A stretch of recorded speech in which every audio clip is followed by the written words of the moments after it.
Therefore, since we are surrounded by such a great cloud of witnesses, let us throw off everything that hinders and the sin that so easily entangles.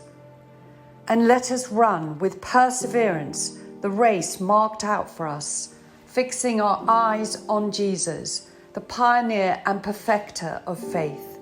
For the joy set before him, he endured the cross, scorning its shame, and sat down at the right hand of the throne of God.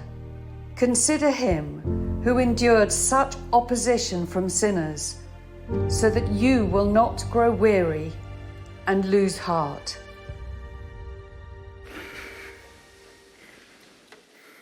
Well, a very good morning to you. Let me add my welcome to you, particularly if you're a visitor. My name's Ed. What an appropriate verse, isn't it, for the day as we remember the passing of our Queen, one who ran the race like so many before us. And I wonder, as that photo montage went through a few minutes ago, which was your favourite photo? I wonder which one you loved, which portrait you loved. There was one that wasn't on here. Here's one. It's one of my favourites, was the Queen. You remember, for the Olympics those years ago. What a great sport she was. It was Prince Edward, I heard on the news this week, who said that was a complete surprise to her whole family. Isn't that amazing? Mr. Bond and Queen Elizabeth II. But of course, the last weeks, if you've been one of our regulars, we've been looking at other photos, other portraits, a gallery. They're there listed for us in Hebrews chapter 11. A great list of heroes of faith. And some of them, are familiar to us. There's Abraham, there's Joseph, and it's technically a dream coat. But then there's some surprises. Well, there's Rahab the prostitute. There's Jacob the deceiver. And the one thing that unites them all, as you read through Hebrews 11, was faith. They all had faith in the promises of God, the kind, generous, lavish promises of God. They simply had faith in him. And because of that, they're in God's family portrait gallery. They're part of the family because of faith. And of course, the Queen. Well, she now, her photo, her portrait is there in the gallery too, because she too had that same faith in the God of promises. Look at what she said at one of her past Christmas Day services, broadcasts. I know just how much I rely on my faith to guide me through the good times and the bad. Each day is a new beginning. I know that the only way to live my life is to try to do what is right, to take the long view, and to put my trust in God. I draw strength from the message of hope in the Christian gospel. What a monarch we've had for 70 years. One who's had faith like that. And so she's now in the portrait gallery of faith. And here's the thing, all of us here this morning, this is the heart of the Christian gospel. We are invited too into that family portrait. There's room not just for Abraham and Jacob or the Queen, there's room for you and me if we but have faith in Jesus Christ. And there's two things about that faith we'll see in our passage that we've had read to us. And the first is this. There's a race to run. There's a race to run. Look with me, 12 verse 1. Let us run with perseverance the race marked out for us. You know, the Christian faith isn't, well, it's not a walk around the park, Regent's Park. It's not a couch to 5K fun run. It is a long slog London marathon. So there's some people out there today, did you see them? London to Brighton, 60-mile cycle. They're there gearing up in all their lycra and all sorts. It was quite embarrassing for some of them I saw. But, well, as it would be for me.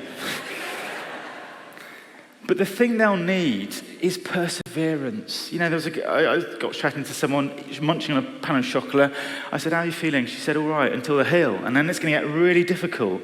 And she carried on munching on the pan of chocolate. I thought, yeah, you keep eating that. But you see the point. Sometimes on a race and on a run, it's smooth and it's easy and it's a joy. The sun's shining. Other times it is one big slog, up a hill, up a hill, up a hill. And the thighs are burning. And when the rain and the hails come in, it's like daggers. And you think, I cannot go on. I've done cycle races like that before. And it is, exhausting. And so too sometimes, in the Christian life, sometimes the sun is shining. and we have joy in our hearts. But there are other times, well, when the clouds come in and we're in the deepest valley. And it's then that you need perseverance. And you need to have in your mind's eye the finish line, Brighton, fish and chips. For me, on a ride I did, it was Pall Mall, Buckingham Palace, after the 100-mile ride, the medal, the roast lunch. That's what's going to get you going. Perseverance in the light of them. And that's why the writer here is saying, look, run with perseverance, because it's going to get difficult. We'll be in danger of growing weary and losing heart.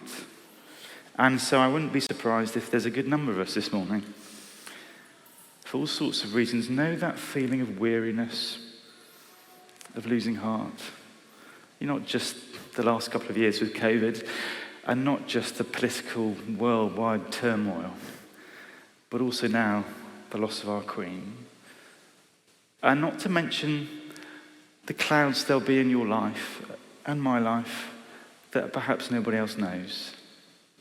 It's at times like that we need to remember to run, to keep running with perseverance this life of faith.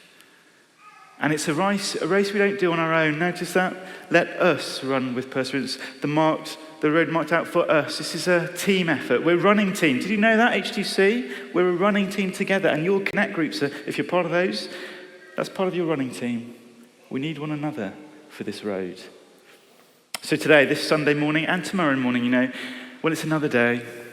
It's another day to put on your running trainers and run the race with perseverance.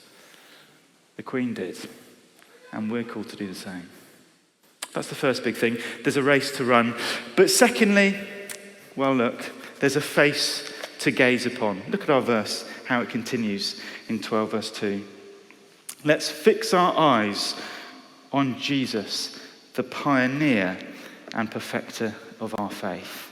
See, those riders out there, post-Panneau Chocolat, they are going to need not to look down at the bike and the cobbles. They need to look up.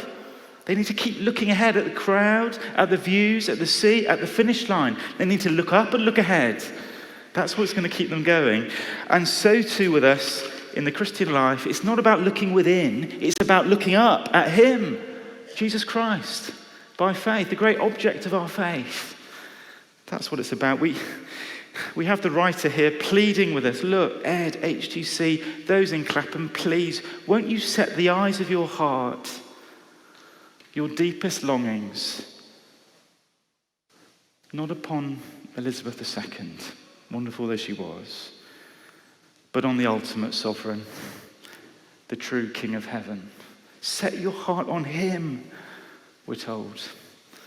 Jesus Christ. Why? Well, because he's the pioneer, the perfecter of faith. He's the pioneer. That is, he's the one who's gone before us.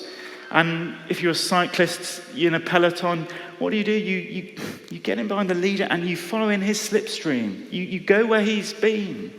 He's trailblazed the way uniquely to the Father. He's the pioneer of faith. And it's going towards the finish line. But there's a finish line because, well, he's the finisher. He's the perfecter, the completer, the finisher of faith. We're heading somewhere because of him. Because, of course, Jesus Christ is one who, like those cyclists, well, they had to, and he had, dug deep. And he has pushed through the deepest, darkest valley. What's that verse we read in Hebrews 12? It's this. He endured the cross, scorning its shame, the deepest valley, the darkest clouds. He pushed through to get to the finish line, to be with his Father at the right hand of him. What a runner. And the wonderful thing about Jesus is he is the runner who doesn't stay celebrating over a roast lunch and a medal at the finish line.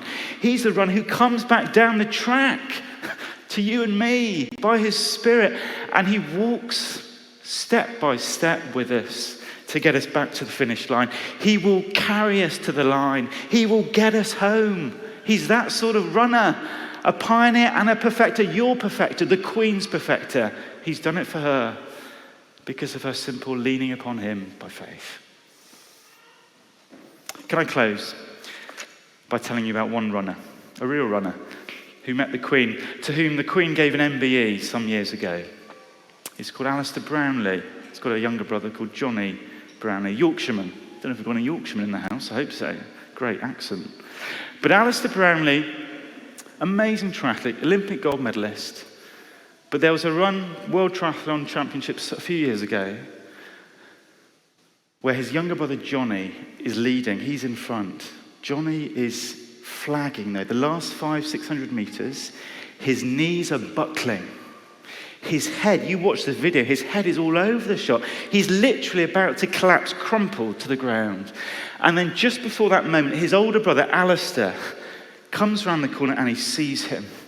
And he comes alongside him, he catches up. And what he does, he puts his arm, you can see it, around his waist, and his brother's arm around him like this. And they hobble, and they run step by step by step to the finish line. This is an older brother who got him to the line, who got him home. What a brother to have. But you know, the amazing thing about this story, it's true of course, is that just as they're approaching the finishing line, Alistair dragging his brother, this is what happens. Alistair puts Johnny in front of him. He puts his brother before him so that Johnny gets silver and he gets bronze. What service, what love, what sacrifice. You know, Alistair could have got gold. He could have won that thing. But he gave up the gold. Why? Because of the joy of having his brother with him on the podium. What a brother. I wish I was a brother like that. But of course, you know, you and I, we have a far greater older brother. Because Jesus Christ is the one who gave up gold, the glory of heaven, for you and for me. He's the one who so wanted the joy of us with him on his podium forever that he endured the cross. What a brother. What a runner for each of us. Amazing, isn't it? And that is why he is worth looking at, considering upon, chewing on, pursuing. There's no one else like him. There is no older brother like him. That is why we're told to fix your eyes on him. And of course the Queen, well, she's now seeing by sight her older brother, her sovereign. And you and I, well, we still plod on by faith, looking at him. And so today and tomorrow and the day after is another day. Another day to pick up our trainers and run the race. Another day to fix the eyes of our heart on him. And that's just what we're going to do in a moment with communion. We remember how God the Son gave up not gold, but his life in love for me, for you, to be with us through every valley. Whenever the sun's shining or the clouds are coming in, he's there running with us. And he'll be there at the finish line. Amazing. And the Queen is being embraced by him. And we too have that hope of Jesus Christ saying to us, well done, good and faithful servant.